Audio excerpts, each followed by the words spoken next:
What is halal? People say these people chant their magical slogans on the meat, so when we eat it, we want to be Muslims. That is the most foolish statement I've ever heard.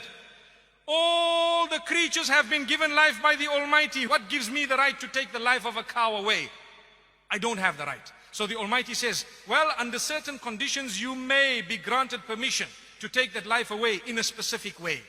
So I am not allowed to destroy the creatures of the Almighty for no purpose. I cannot even destroy the ecosystem without purpose. If I want to cut trees down, I need to ask myself, why am I doing it? If there's no purpose for it, leave the tree. It has life of a different nature. You're a Muslim. You need to be at peace with everything else. But yes, if there is a need for firewood or there is a need to clear the path, I may say, in the name of the Almighty, the giver of the life, and I begin to cut that tree. So what about insects?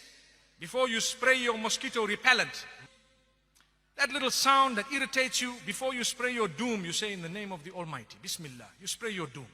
What happened? They were doomed. But that was for a purpose. You don't just go and destroy. If a reptile is harming you, you may, by the name of the Almighty. You need to take His name because He's the giver of that life. Who are you to take it away? So when it comes to the animals, there are certain animals that are permissible to eat. You cannot just be barbaric. The way you have treated the animal from the point of its birth to the point of its slaughter is extremely important. You need to be completely humane even with animals. You need to treat them, give them that life that they deserve, feed them properly, give them that air and the space. If you were to look at abattoirs that belong to non-Muslims, they are very barbarically run. To be honest with you, I've visited, I've seen, we are so shocked, nauseating. And people say, yeah, you guys are doing something that's very barbaric. Oh, come and see, we'll show you how it's done, come.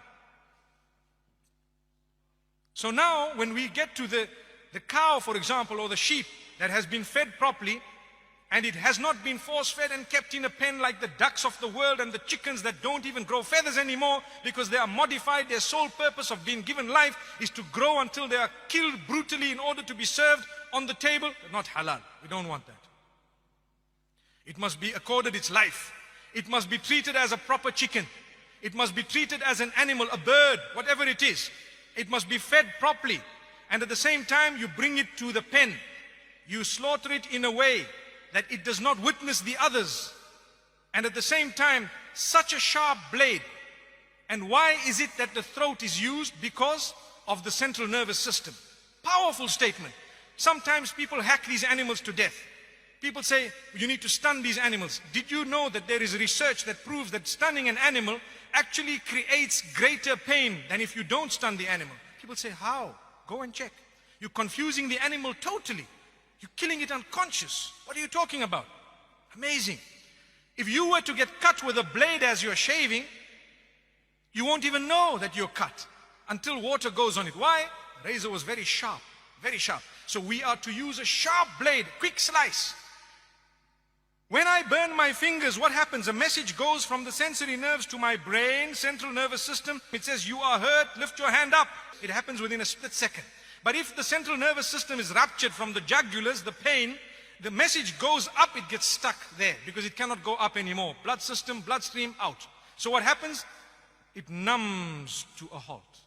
That is halal. If you were to slice it, the message will not go from the bottom to the top, nor from the top to the bottom, because the jugulars are gone. Windpipe and food pipe.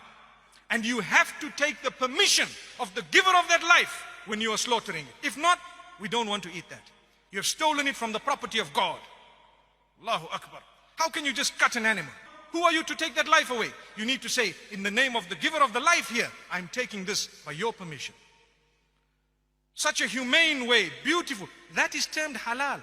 You are taking the life away. And this is the original system of the Jews and the Christians.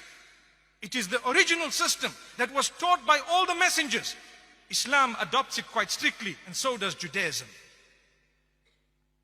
And I'd like to think Judaism adopts it even more strictly. Go and study, you will find it. Same system. So why do people pick on halal? It in fact is the most humane way. In fact, it is the way of being protected from horse meat. Allah protect us, yes.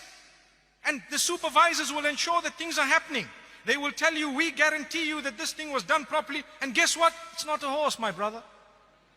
It is a privilege and honor to eat something that was slaughtered by the name of the giver of the life. To say, only for eating purposes, consumption, we took into consideration every rule that you have put. And we have actually fulfilled everything. So we hope we will now get the blessing of the food that we put into our mouth. If not, I'd rather eat the vegetables. May Allah protect us. Really.